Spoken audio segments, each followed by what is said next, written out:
اللہ کا گھر ہے، تعمیر تیری کی ہے ذبیح اور خلیل نے، تو رحمت کونین کا محبوب نظر ہے۔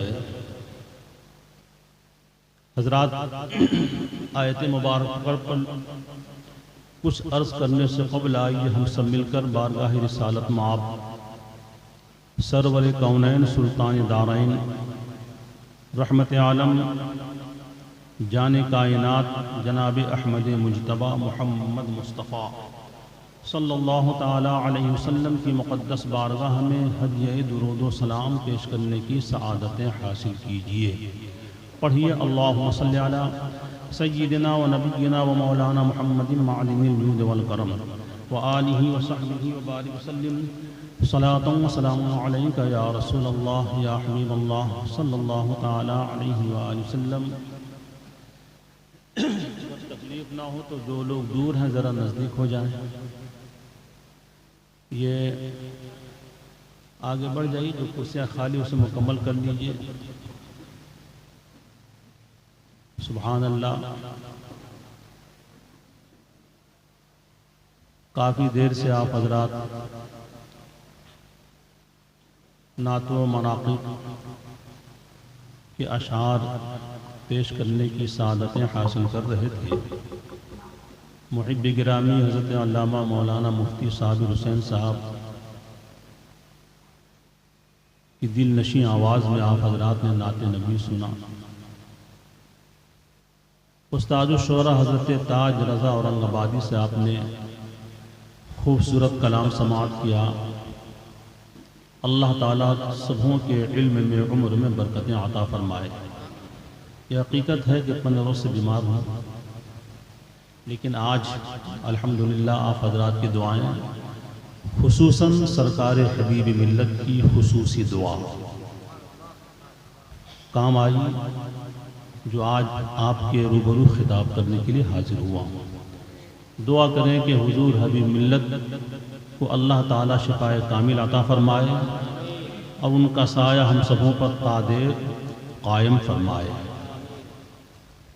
نبی اور آل نبی پر ایک بار اور درود شریف پڑھ لیجئے۔ اللہم صلی علی سیدنا و نبینا و مولانا محمد معدن الجود والکرم و آلہ و صحبہ و بارک وسلم صلاۃ و سلام علیکہ یا رسول اللہ یا حبیب اللہ۔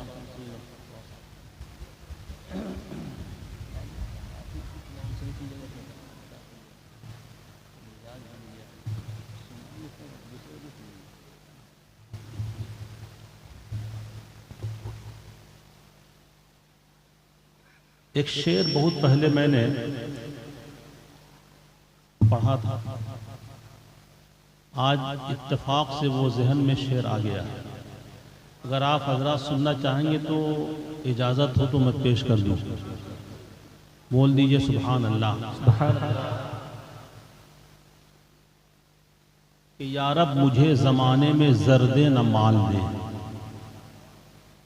یا رب مجھے زمانے میں زر دے نہ مال دے، سکہ میرے نصیب کا تھوڑا اچھال دے۔ یا رب مجھے زمانے میں زر دے نہ مال دے، سکہ میرے نصیب کا تھوڑا اچھال دے، اور اپنے کیے کی مجھ کو سزا دے دے بے مثال، قیدی بنا کے مجھ کو مدینے میں ڈال دے۔ کیے کہ مجھ کو سزا دے دے بے مثال، قیدی بنا کے مجھ کو مدینے میں ڈال دے۔ پھر سنیے کہ یا رب مجھے زمانے میں زر دے نہ مال دے، یا رب مجھے زمانے میں زر دے نہ مال دے، سکہ میرے نصیب کا تھوڑا اچھال دے، اور اپنے کیے کی مجھ کو سزا دے دے بے مثال، قیدی بنا کے مجھ کو مدینے میں ڈال دے۔ سبحان اللہ۔ اللہ حضرات کی قوت سماعت کو محفوظ رکھے۔ کچھ روز قبل 2 شعر میں نے لکھا تھا، بیمار ہوں گے تو 2 ہی شعر رہ گیا، ٹھیک ہے۔ وہ حاجی صاحب کے حوالے سے میں پیش کر دوں، ٹھیک ہے نا؟ اور اگرچہ میری آواز نہیں ہے لیکن آپ حضرات کی محبت اور ہمارے حضور حبیب ملت کی دعائیں شامل حال ہے کہ میں ترنم میں پڑھوں گا۔ پڑھتا کم ہوں لیکن آج پڑھوں گا۔ اب دیکھتے ہیں کہ مجھ کو ترنم میں آپ کے ذوق میں کتنی چاشنی ہے زندگی، ٹھیک ہے؟ بول دیجئے سبحان اللہ۔ سبحان اللہ۔ اس لیے کہ میرے آقا کا دربار وہ ہے جہاں آواز نہیں دل کا ساز دیکھا جاتا ہے نا؟ وہاں ریاکاری نہیں بلکہ جو دل سے نکلتی ہے وہ بات دیکھی جاتی ہے، ٹھیک ہے؟ تو یہ دو شعر، بس دو شعر رہ گئے، پورا کلام نہ ہو سکا۔ کشت سخن میں توجہ چاہوں گا۔ دل میں حسرت ہے یہی کعبے کا کعبہ دیکھیں۔ سبحان اللہ۔ کعبے کا کعبہ کیا ہے اس کو ملاحظہ کیجیے گا۔ دل میں حسرت ہے یہی کعبے کا کعبہ دیکھیں۔ دل میں حسرت ہے یہی کعبے کا کعبہ دیکھیں۔ شاہدی سرور کونین کا روضہ دیکھیں۔ دل میں حسرت ہے یہی کعبے کا کعبہ دیکھیں۔ شاہدی سرور کونین کا روضہ دیکھیں۔ شاہدی سرور کونین کا روضہ دیکھیں۔ اہل ایمان کے یہی دل میں تڑپ رہتی ہے۔ اہل ایمان کے یہی دل میں تڑپ رہتی ہے۔ یا خدا زیست میں ایک بار مدینہ دیکھیں۔ یا خدا زیست میں زندگی، یا خدا زیست میں ایک بار مدینہ دیکھیں۔ دل میں حسرت ہے یہی کعبے کا کعبہ دیکھیں۔ شاہدی سرور کونین کا روضہ دیکھیں۔ درود پاک پڑھیں۔ اللہم صلی علی سیدنا و نبینا و مولانا محمد معدن الجود والکرم وآلہ و صحبہ وبارک وسلم۔ صلاۃ و سلام علیکہ یا رسول اللہ صلی اللہ تعالی علیہ وسلم۔ محب گرامی حضرت حافظ و قاری مبارک حسین صاحب نعمتی بھی عمرہ کے لیے تشریف لے جا رہے ہیں۔ بولیے سبحان اللہ۔ خوشی کی بات ہے، کمال پور کی مسجد کے امام صاحب ہیں۔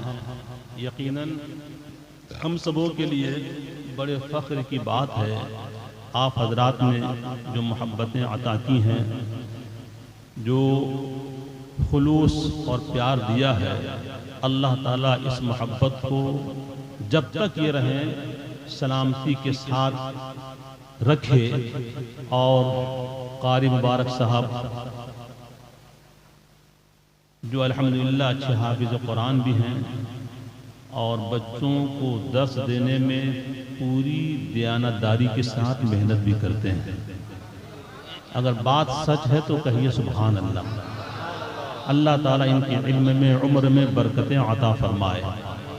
بس ویسے آپ حضرات کی محبتیں شامل حال رہی، لیکن ان کی خصوصی محبت رہی جو آج آپ کے روبرو میں گفتگو کر رہا ہوں، ورنہ ابھی میرا سفر گھر کے لیے ہوتا. ٹھیک ہے. بہرحال یہ رشتہ محبت کو اس طرح نبھائیں، کچھ تم قدم بڑھاؤ کچھ ہم قدم بڑھائیں. اللہ تعالیٰ آپ حضرات کی خلوص و محبت کو سلامت رکھے. ایک بار جھوم کر درود شریف پڑھ لیجئے. اللہم صلی علی سیدنا و نبینا و مولانا محمد معدن الجود والکرم وآلہ و صحبہ و بارک وسلم صلاۃ و سلام علیکہ یا رسول اللہ صلی اللہ علیہ وسلم. زیادہ دیر گفتگو نہیں ہوگی، جو بھی گفتگو ہو دعا کریں اللہ تعالیٰ ہم سبوں کو اس پر عمل کی توفیق عطا فرمائے. رب قدیر شاہ فرماتا ہے ثم لیقضوا تفثهم ولیوفوا نذورهم ولیطوفوا بالبیت العتیق. ترجمہ اس کا یہ ہے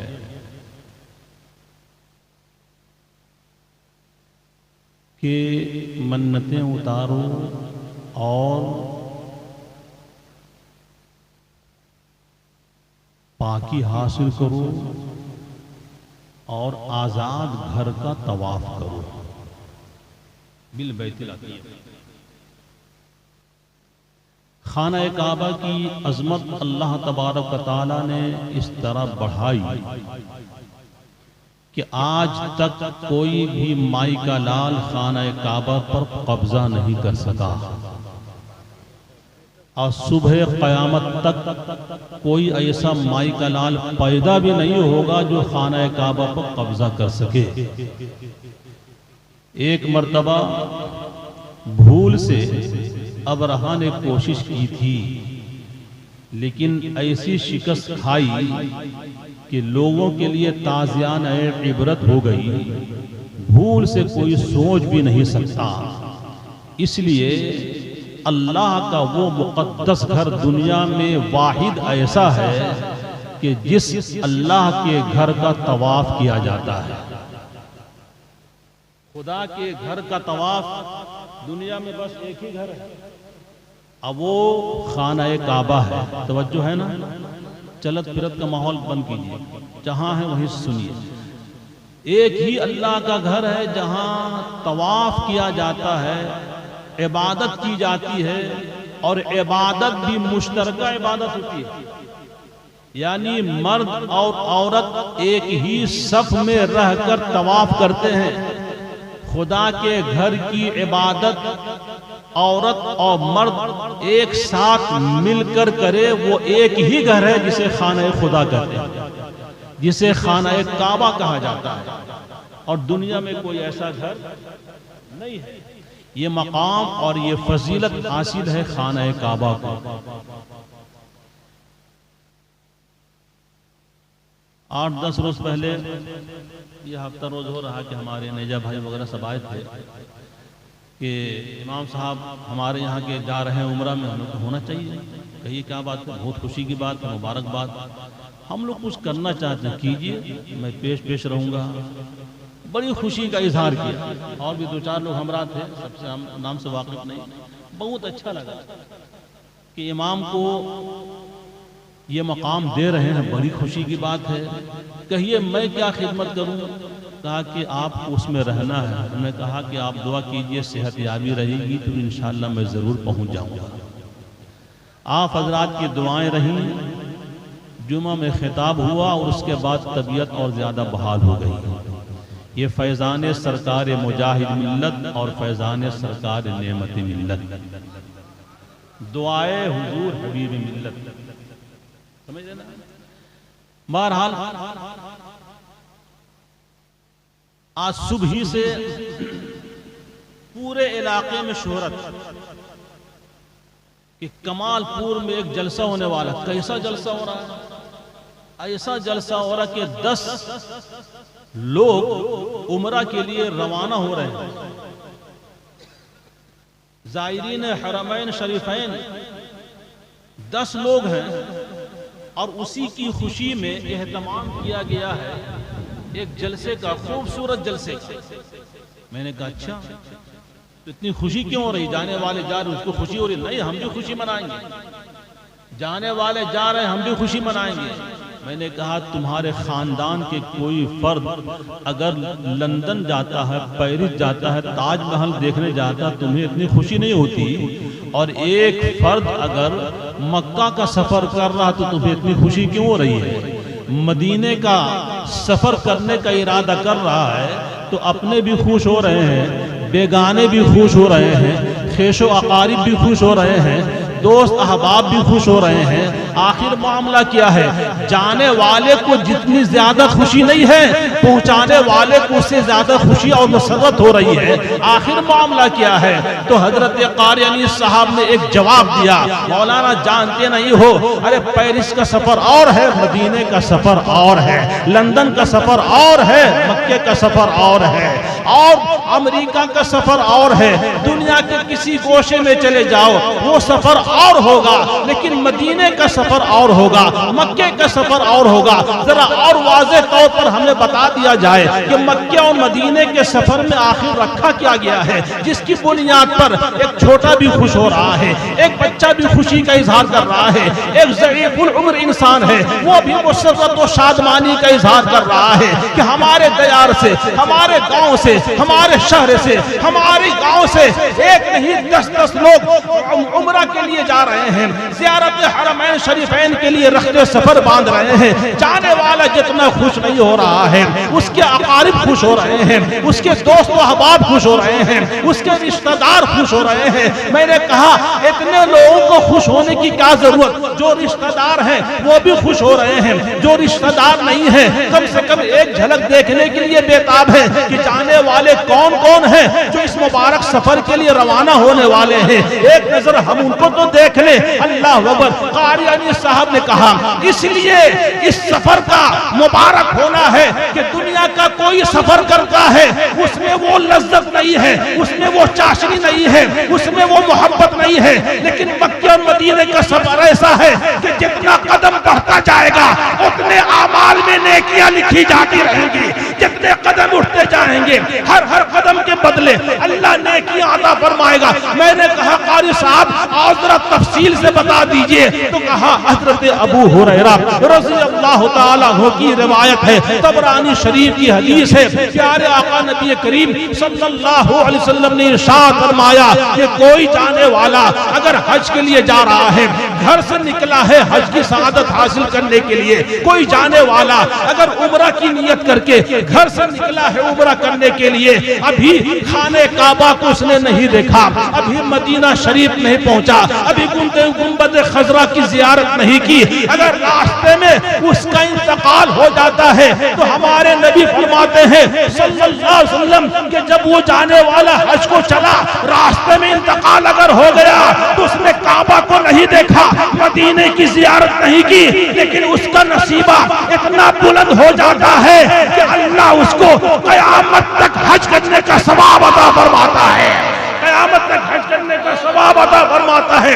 اسی طرح سے اگر کوئی عمرہ کے لیے گھر سے نکلا اور راستے ہی میں اگر اس کا انتقال ہو گیا تو میرے نبی ارشاد فرماتے ہیں کہ اللہ تعالیٰ اس بندے کو قیامت تک عمرہ کرنے کا ثواب عطا فرماتا ہے۔ لندن کا سفر اور ہے، مدینے کا سفر اور ہے۔ نعرہ تکبیر، نعرہ رسالت، مسلک اعلی حضرت جائران حرمین شریفین، نعرہ تکبیر۔ ذرا اندازہ لگائیے، ابھی جانے والے نے کعبے کے غلاف کو بھی نہیں دیکھا، کعبہ شریف کی دیوار کو بھی نہیں دیکھا، مطاف پر بھی نظر نہیں پڑی، ایک بھی طواف نہیں کیا، حجر اسود کو چوما بھی نہیں، مدینہ شریف کی گلی میں گھوما بھی نہیں، گنبد خضرا کے حسین منظر کو دیکھا بھی نہیں، روضہ رسول کی مبارک جالیوں پر اس کی نظر بھی نہیں گئی، زیارت بھی نہیں کی، لیکن عالم یہ ہے کہ حج کرنے والا راستے میں مر جائے گا،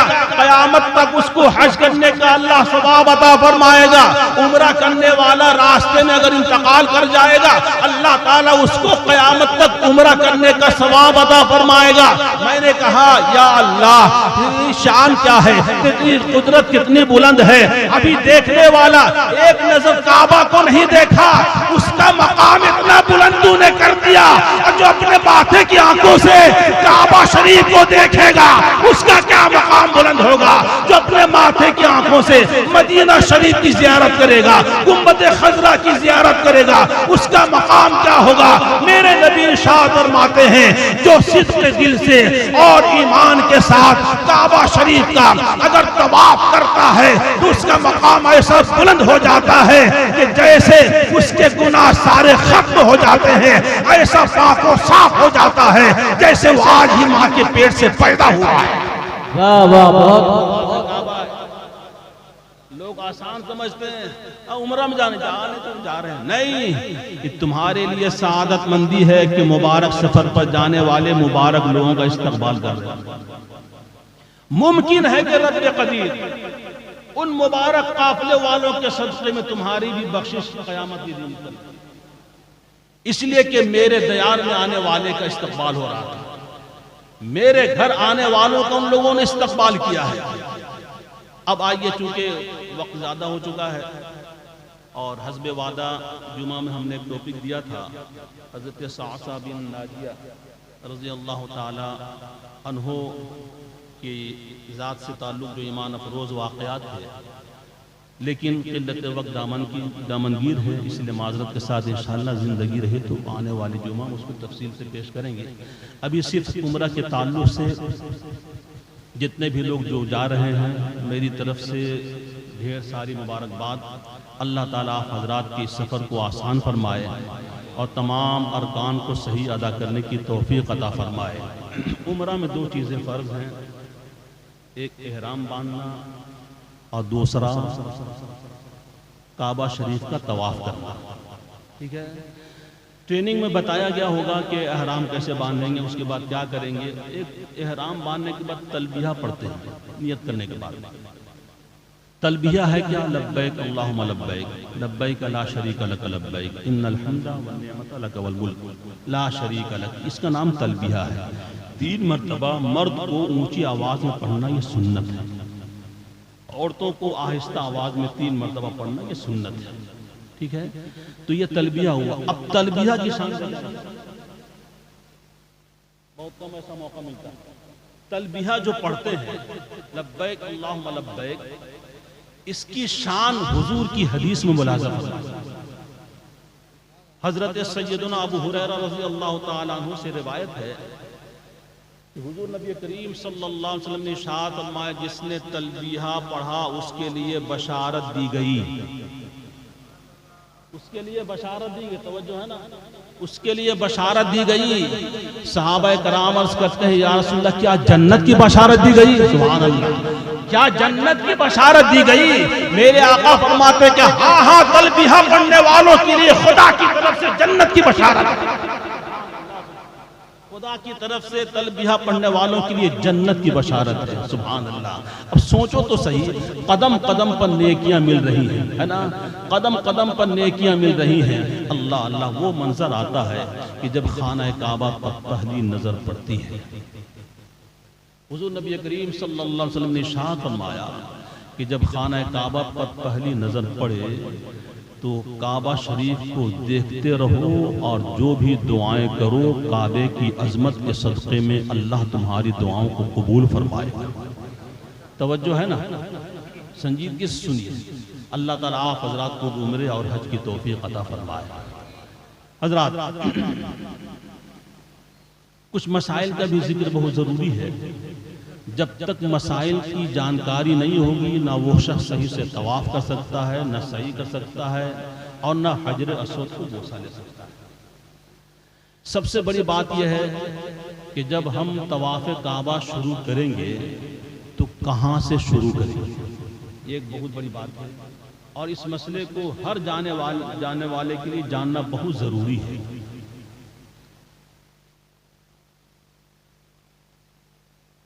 حجر اسود ایک کونے میں جنتی پتھر لگا ہوا ہے، اسی کے سیدھے میں نیچے میں ایک پٹی بنی ہوئی، لائن لگی ہوئی، لائن دی گئی ہے، اور پیٹھ کے پیچھے جب سیدھے میں آپ کے حجر اسود ہو تو پیٹھ کے پیچھے اوپر دیکھیں گے تو گرین لائٹ لگی ہوئی ہے۔ ٹیوب لائٹ، وہ ایک نشانی کے لیے کہ یہی حجر اسود یہیں پر ہے۔ ایک مسئلہ یاد رکھیے کہ حجر اسود ہی سے طواف کا آغاز کیا جاتا ہے، ٹھیک ہے۔ اب اگر کوئی سوچے کہ کعبہ شریف کا دروازہ بہت مبارک دروازہ ہے، ہم وہاں سے طواف کعبہ شروع کریں گے تو اس کا طواف مکمل نہیں ہوگا، یاد رکھیے گا۔ اگر اس نے بھول سے ایسا کیا ہے تو جتنا طواف اس نے کیا اس کو مائنس کر کے پھر سے اسے طواف کرنا ہوگا، ٹھیک ہے۔ حجر اسود کیا ہے؟ جنتی پتھر ہے، ایسا پتھر جس کی شان میرے آقا نے بہت بلند فرمائی ہے۔ جنتی پتھر حجر اسود جس کونے میں ہے، اس کے بعد کا جب، کیونکہ کعبہ شریف 4 کونے پر ہے، اس کے بعد کا جب کونا آپ آئیں گے تو وہ رکن عراقی کہلاتا ہے۔ اس کے بعد والا جو کونا آئے گا وہ رکن شامی کہلاتا ہے۔ اس کے بعد والا جو کونا آئے گا وہ رکن یمانی کہلاتا ہے، اور اس کے بعد والا جو کونا آئے گا وہی رکن اسود کہلاتا ہے۔ یہ 4 کونے کو یاد رکھنا ضروری ہے۔ حجر اسود کے سیدھ میں آپ کھڑے ہو جائیں، سیدھے۔ اب اس کے بعد اگر وقت ملے، ایسا موقع میسر ہو تو آپ حجر اسود کو بوسہ لیجیے، حجر اسود کو چومیے، حجر اسود کو بوسہ لیجیے، اور ہو سکے تو آنسو بہائیے، آنکھوں سے اشک جاری کیجیے، اس لیے کہ پیارے آقا نبی کریم صلی اللہ علیہ وآلہ وسلم نے جب حجر اسود کو بوسہ لیا آپ کی آنکھیں نم ہو گئی، زارو قطار رونے لگے، دیر تک میرے آقا روتے رہے۔ جب التفات ہوئی، توجہ فرمائی تو دیکھا کہ حضور کے پیچھے حضرت عمر بھی آنکھوں سے آنسو بہاتے ہوئے نظر آ رہے ہیں، رو رہے ہیں۔ میرے آقا نے فرمایا اے عمر آنسو بہاؤ، اس لیے کہ یہ وہ مقام ہے جہاں آنسو بہانے کی جگہ ہے، آنسو بہانے کی جگہ ہے، یہاں آنسو بہاؤ۔ اللہ اکبر۔ حجر اسود کو بوسہ لو اور اپنے نصیبے پر ناز کرو۔ مولا تیرا لاکھ لاکھ شکر احسان ہے کہ تو نے ہمیں وہ دن دکھلایا، ہمیں وہ سعادت نصیب فرمائی کہ جہاں میرے آقا کے لبھائے مبارک لگے تھے ہمیں اسے چومنے کی سعادت ملتی ہوئی نظر آ رہی ہے، ہمیں اسے بوسہ لینے کا موقع میسر آ گیا ہے۔ اپنے نصیبے پر جتنا بھی ناز کرو وہ کم ہے، اگر بھیڑ ہو تو دور سے استلام کرو، پھر بھی نصیبے پر ناز کرو۔ مولا تیرا لاکھ لاکھ شکر احسان ہے، گرچہ ہم حجر اسود کے قریب نہیں پہنچ سکتے ہیں، جنب غفیر ہے، لیکن یہ کیا کم ہے کہ جہاں تیرے محبوب کے لب مبارک لگے تھے اس جگہ کو ہم اپنی آنکھوں سے زیارت کرتے ہوئے نظر آ رہے ہیں، ہم اپنی آنکھوں سے دیکھتے ہوئے نظر آ رہے ہیں۔ مولا ہمارے لیے یہی بڑی خوش بختی ہے کہ تیرے محبوب کے جہاں لبھائے مبارک ٹچ ہوئے تھے ہم اپنی آنکھوں سے اس مقام کی زیارت کر رہے ہیں۔ مولا ہماری زیارت کو قبول فرمائے۔ حجر اسود جنتی پتھر، سبحان اللہ، اللہ حضرات کو بھی وہ دیار دکھلایا، جنتی پتھر ہے۔ اب اس پتھر کی شان دیکھیں، وہیں سے طواف شروع کریں گے، دور سے استلام کریں گے، اپنے ہاتھ کو چوم لیں گے، استلام یوں اشارہ کیا، اور اس کے بعد ذرا سے موڑیں گے تو یہ بایاں حصہ کعبہ کی دیوار طرف ہوگا۔ اب طواف شروع کریں، طواف شروع کرتے کرتے رکن عراقی، رکن شامی، رکن یمانی تک پہنچے۔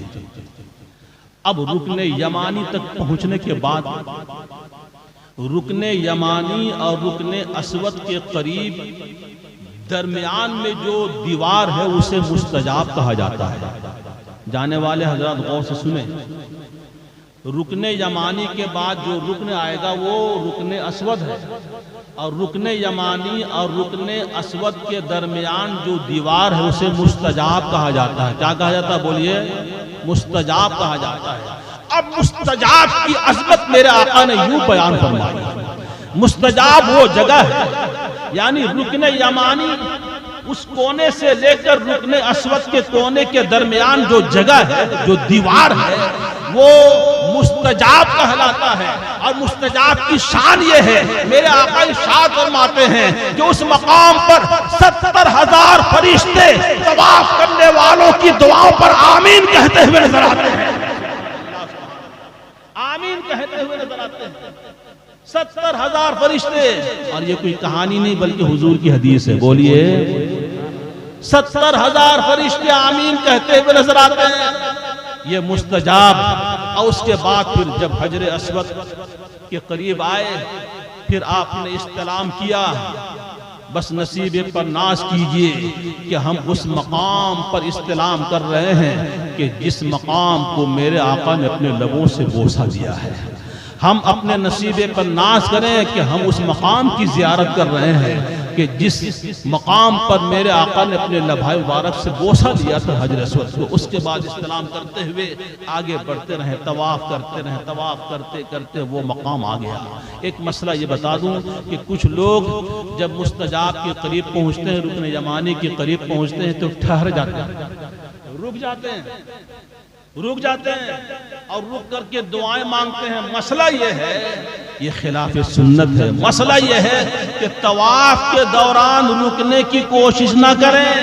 سنت یہ ہے کہ طواف کرتے رہیں اور جب طواف مکمل ہو جائے تب رکن یمانی یا مستجاب کے پاس جا کر کے جتنی دیر آپ دعا چاہیں کر سکتے ہیں۔ سنت یہی ہے، ورنہ ہم نے بھی دیکھا ہے کہ طواف کرتے کرتے رک گئے، کوئی بوسہ لے رہا ہے مستجاب کو، کوئی غلاف کو بوسہ لے رہا ہے، رک گئے، دعا مانگ رہا نہیں، خلاف سنت ہے۔ سنت یہ ہے کہ طواف کے دوران رکنے کی حاجت نہیں ہونی چاہیے، طواف کرتے رہیے، 7 مکمل طواف ہو جائے اس کے بعد آپ جا کر کے اس مقام پر جتنی دیر چاہیں دعا کریں، یہ سنت ہے۔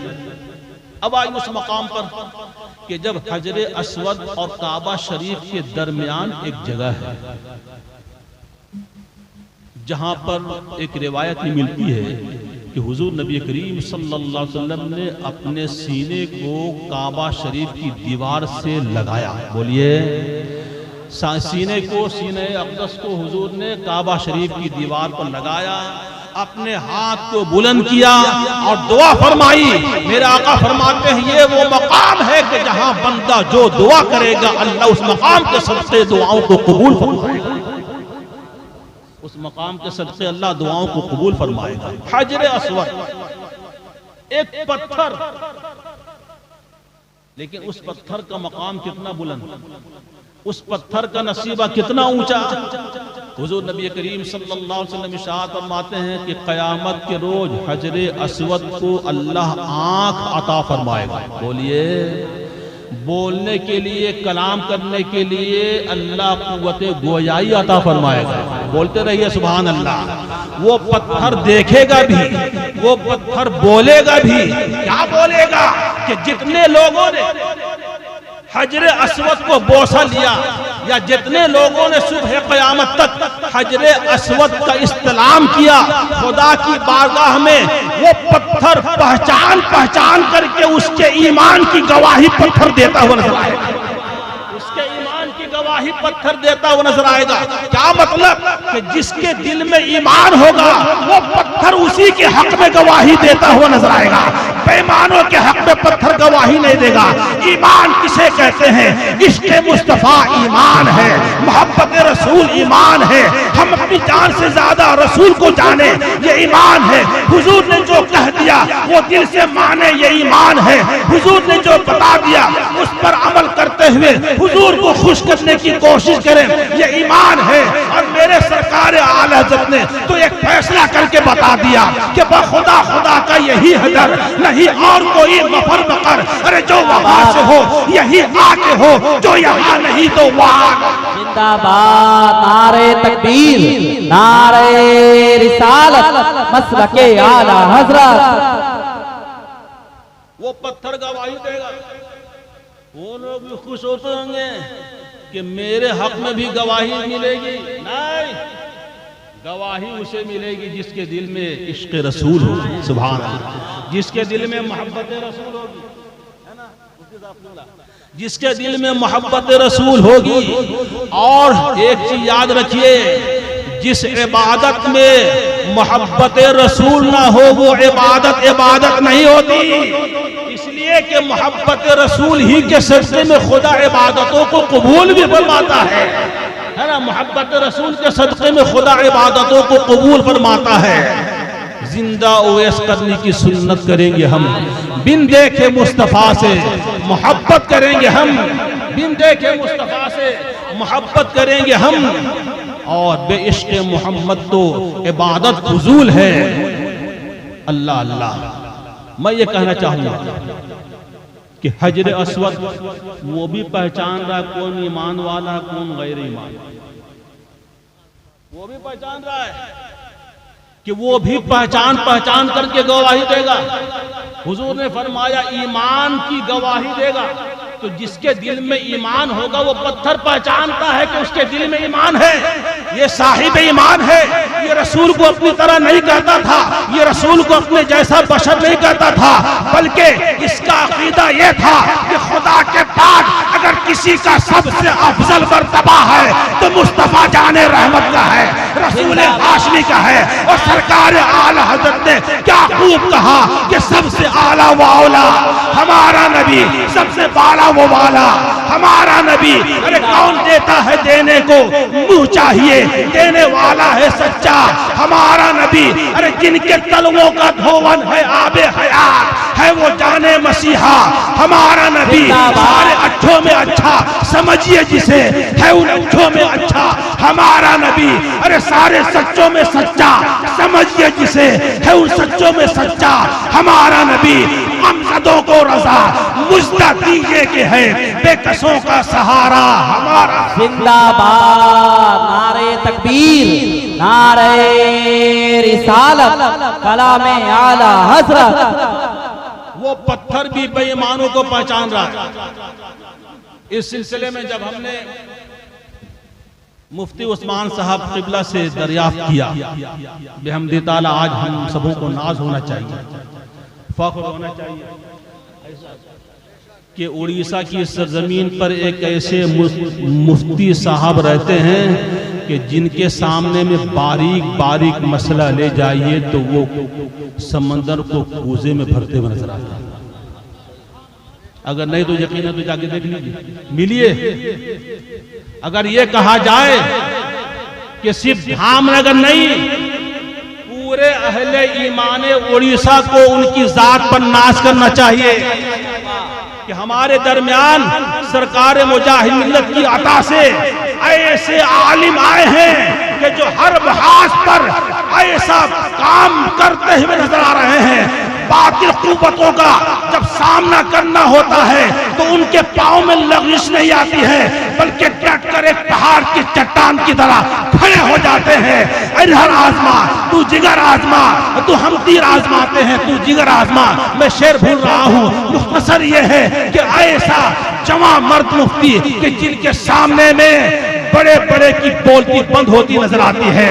ارے کتا بھوکتا ہے اپنی جگہ پر، ارے کمال تو یہ ہے کہ شیر کی طرح جھنجھاڑتے ہوئے ہر مقام پر نظر آئے۔ یہ کیفیت اگر دیکھنی ہے تو وہ عثمان صاحب کی ذات میں دیکھو۔ اللہ نے وہ خوبیاں عطا فرمائی ہے۔ میں نے کہا حضرت یہ بتائیے کہ ایمان کی گواہی دینے سے مطلب کیا ہوگا؟ ایک سوال میں نے کیا تھا اور آج ہی کیا تھا الحمدللہ۔ میں نے کہا پتھر ایمان کی گواہی دے گا، کیا مطلب؟ اس کی وضاحت فرما دیں۔ اب ہمارے مفتی صاحب دعا کریں اللہ تعالیٰ ان کا سایہ ہم سبوں پر دراز فرمائے۔ ان کے فیوز و برکات سے ہم سبوں کو خدا مالا مال فرمائے۔ حضور کی حدیث ہے کہ پتھر ایمان کی گواہی دے گا، اس سے ہم کیا مراد لیں؟ تو حضرت علامہ مفتی عثمان شمسی صاحب قبلہ نے فرمایا کہ گواہی سے مراد یہ ہے کہ پتھر خدا کی بارگاہ میں ان ایمان والوں کی شفاعت پیش کرے گا اور اللہ تعالیٰ اس پتھر کی شفاعت کو قبول فرمائے گا، یعنی جنت۔ زندہ باد۔ یہ مقام ہے حجر اسود، یہ فضیلت ہے حجر اسود کی، یعنی پتھر بھی اس ایمان والے کی شفاعت کرے گا۔ سبحان اللہ۔ اب ذرا سوچو تو صحیح، اگر شفاعت چاہتے ہو تو اپنے ایمان کو سنبھالنے کی کوشش کرو، اپنے عقیدے کو درست کرو، تب حج میں جاؤ، تب عمرے میں جاؤ۔ اس لیے کہ جانا تو بہت آسان ہے لیکن وہاں ارکان نبھانا بہت مشکل ہے۔ عقیدہ اگر درست ہے تو انشاءاللہ تمام ارکان بحسن خوبی انجام پذیر ہوتے ہوئے نظر آئیں گے۔ عرض کر رہا تھا کہ وہی حجر اسود ایمان کی گواہی دے گا، شفاعت کرے گا، ایمان والے اس سے فیض یاب ہوتے ہوئے نظر آئیں گے۔ اللہ اکبر۔ وہ منظر بھی آ جاتا ہے، وہ گھڑی بھی آ جاتی ہے، وہ لمحہ بھی آ جاتا ہے، وہ ساعت بھی آ جاتی ہے کہ جب وہی کارواں سعی کی منزل کو پہنچتا ہے، سعی کرنے کے بعد اس کے بعد پھر آپ حلق کی منزل پر آئے۔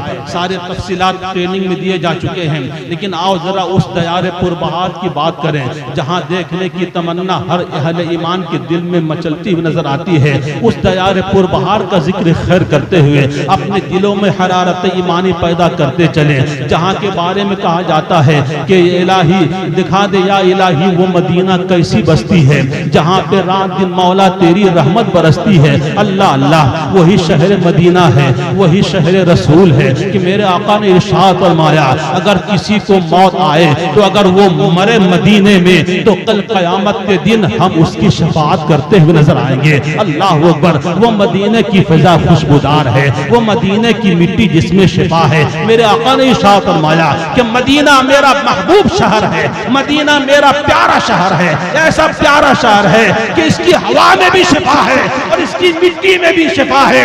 اسی لیے تو استاذ زمن نے ایک خوبصورت مزاج دیا کہ نہ ہو حرام جس بیمار کو سارے زمانے سے اٹھا لے جائے تھوڑی خاک ان کے آستانے سے۔ اللہ اکبر۔ وہی شہر مدینہ ہے، وہی مدینۃ المنورہ کی سرزمین ہے، میرے حضور نعمت ملت کی ذات ہے۔ اللہ اللہ۔ جب مکے سے چلے ہیں نعمت ملت اور بس میں بیٹھے ہوئے ہیں، اسی اسنا میں مدینہ کی سرحد آئی اور مدینہ شریف کے مسجد نبوی کے مینار کو دیکھا ہے۔ بدن بدن میں کپ کپی تاری ہے، بخار بھی ہے، فیبر ہے، نقاہت ہے، کمزوری ہے، بدن لرزہ ہو رہا ہے، لیکن ایسے عالم میں بھی آپ سیٹ پر کھڑے بیٹھے نہیں رہے بلکہ کھڑے ہو گئے اور مصطفیٰ جان رحمت کی صدا پیش کر رہے ہیں، یا نبی سلام علیکہ کی صدا پیش کر رہے ہیں، کعبے کی بدر الدجا تم پہ درود و سلام یہ پیش کر رہے ہیں، صلاۃ و سلام حضور کی بارگاہ میں پیش کر رہے ہیں۔ ہمارے نعمت ملت کی ذات کو ارے جو نہیں جانتا ہے نہیں جانتا ہے۔ میں سمجھتا ہوں اگر عارف باللہ ولی کامل آپ کے دیار میں کوئی ہے تو وہ حضور نعمت ملت کی ذات ہے۔ قسم خدا کی یہ حضور مجاہد ملت کا فیضان ہے کہ مجاہد ملت نے آپ کو ایک ایسا رہنما دیا جو عالم بھی تھا، قاری بھی تھا، حافظ بھی تھا، عارف باللہ بھی تھا اور اپنے وقت کا تہجد گزار بھی تھا۔ سب سے بڑی بات تو یہ ہے کہ اللہ کا ولی بھی تھا، اللہ کا ولی بھی تھا جو آج بھی مزار پر لیٹا ہوا نظر آ رہا ہے۔ یہ مت سمجھ لینا کہ حضور نعمت ملت ہم سے روپوش ہو گئے، ارے ہم نہیں دیکھ رہے ہیں۔ ولی کی شان یہ ہوتی ہے کہ غلاموں کو دیکھا کرتے ہیں، غلاموں کی خبر گیری زندہ باد۔ وہی حضور نعمت ملت ہے، بس میں بیٹھے نہیں کھڑے ہو گئے۔ مریدوں نے کہا حضور بدن میں کپ کپی تاری ہے، گر جائیے گا، بے ہوش ہو جائیے گا، ڈاکٹر کی ہدایت پر عمل کریں۔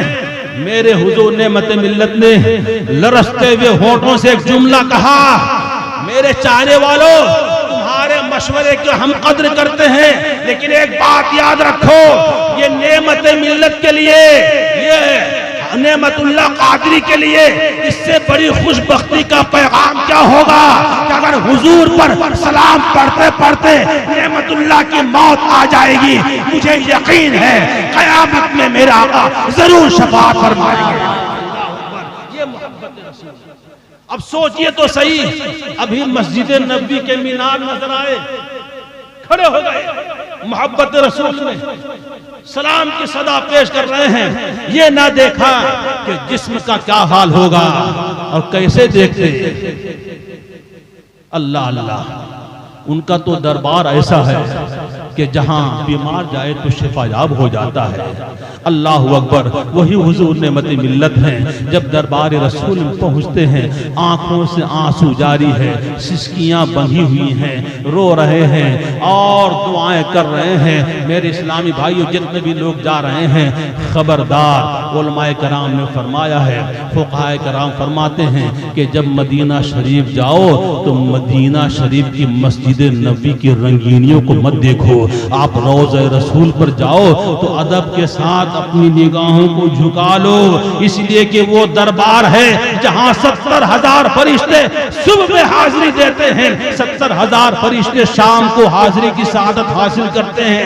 یہ تصور میں رکھو کہ ہم حضور کو تو نہیں دیکھ رہے ہیں، لیکن میرے آقا مجھ پر نظر رحمت ضرور فرما رہے ہیں، میرے آقا مجھ پر نظر کرم ضرور فرما رہے ہیں۔ ہم ایسے دربار میں آئے ہوئے ہیں، ہم ایسے دربار پربہار میں آئے ہوئے ہیں کہ جہاں بڑے بڑے شہنشاہ جانے سے گھبراتے ہوئے نظر آتے ہیں۔ یا رسول اللہ، میری کیا بساط کہ ہم آپ کے روضے کے قریب پہنچ جائیں، میری کیا اوقات کہ آپ کے روضے کی جالی کے قریب پہنچائیں۔ یا رسول اللہ، یہ تیرا کرم ہے کہ تو نے بلایا تو غلام یہاں حاضر ہو گیا ہے، یہ تیرا صدقہ ہے مولا۔ یا رسول اللہ، یا رسول اللہ، یہ تیرا کرم ہے کہ یہ غلام یہاں حاضر ہو گیا ہے۔ آنسو بہائیے، روتے رہیے، اگر آنسو کا ایک قطرہ بھی میرے نبی نے اگر قبول کر لیا تو یہاں بھی بیڑا پار ہے، وہاں بھی بیڑا پار ہے۔ سبحان اللہ، نعرہ تکبیر، نعرہ رسالت، عظمت مصطفیٰ۔ نظریں جھکی ہوئی رہ گئی، ادب کے ساتھ صلاۃ و سلام پڑھتے ہوئے جائیے۔ کچھ لوگ جاتے ہیں اوپر دیکھتے ہیں کیسا نقش و نگار ہے، ڈیزائن بہت اچھا ہے، دل بٹ جائے گا، ذہن ہٹ جائے گا۔ اس لیے دل جمعی کے ساتھ، وارفتگی شوق کے ساتھ، یا رسول اللہ انظر حالنا، یا حبیب اللہ اسمع قالنا کی صدائیں پیش کرتے رہیے، اور سرکار کی بارگاہ کے روضے جار مبارک سے قریب ہوتے چلے جائیے۔ میرے آقا فرماتے ہیں کہ جو میرے روضے کے قریب مجھ پر سلام پڑھتا ہے، میں اس سلام کو بذات خود اپنے کانوں سے سنتا ہوں، سے سنتا ہوں۔ اور جب سلام پڑھ رہے ہیں تو دعا بھی کیجئے، مولا یا رسول اللہ آپ کے دربار گہربار میں حاضر ہو گئے ہیں، ہماری مشکلات کو آسان فرما دیجئے، تو یقیناً میرے آقا کا کرم ہوگا، مشکلیں بھی آسان ہوں گی، آپ کا عمرہ بھی اللہ نے چاہا تو قبول ہو جائے گا، اور تمام زیارتیں بھی قبول ہو جائیں گی۔ دعا یہی ہے کہ رب قدیر ہم سبوں کو کہنے سننے سے زیادہ اس پر عمل کی توفیق رفیق عطا فرمائے۔ آپ ہمارے لیے دعا کریں، ہم آپ کے لیے دعا کرتے ہیں، اللہ تعالیٰ آپ حضرات کے عمرے کو قبول فرمائے، اور خصوصیت کے ساتھ ہمارے قاری مبارک صاحب جو جا رہے ہیں ایک رہنما کی حیثیت سے آپ حضرات کے قافلے میں شامل حال رہیں گے، آپ ان کا ضرور خیال کیجئے گا۔ یہ بہت بڑی سعادت مندی کی بات ہے کہ کسی امام کو عوام نے دل جمعی کے ساتھ عمرے میں بھیجنا شروع کیا ہے نا۔ یہ گوجی درہ کی غالباً پہلی تاریخ ہے نا، پہلی تاریخ ہے، بولیے سبحان اللہ، اگر سچ ہے تو بولیے سبحان اللہ۔ گوجی درہ کی یہ پہلی تاریخ ہے کہ عوام کی محبت اتنی ملی کہ اپنے امام کو عمرہ میں بھیج دیا۔ میں سمجھتا ہوں کہ کمال پور سے شروع ہونے والا یہ محبت بھرا قافلہ پورے گوجی درہ میں گردش کرتا ہوا نظر آئے گا۔ ہر محلے کا عوام یہ سوچے گا ہمارا امام بھی کاش حج نہیں تو عمرے کی سعادت حاصل کر لیتا، اس لیے کہ عمرہ وہ کریں گے، نام ہم کرتے ہوئے نظر آئیں گے۔ زندہ باد، زندہ باد۔ سبوں کو اس کی توفیق رفیق عطا فرمائے۔ بدل دو وقت پروانوں اب خدا کے لیے، چراغ بن کے جلو بزم مصطفیٰ کے لیے۔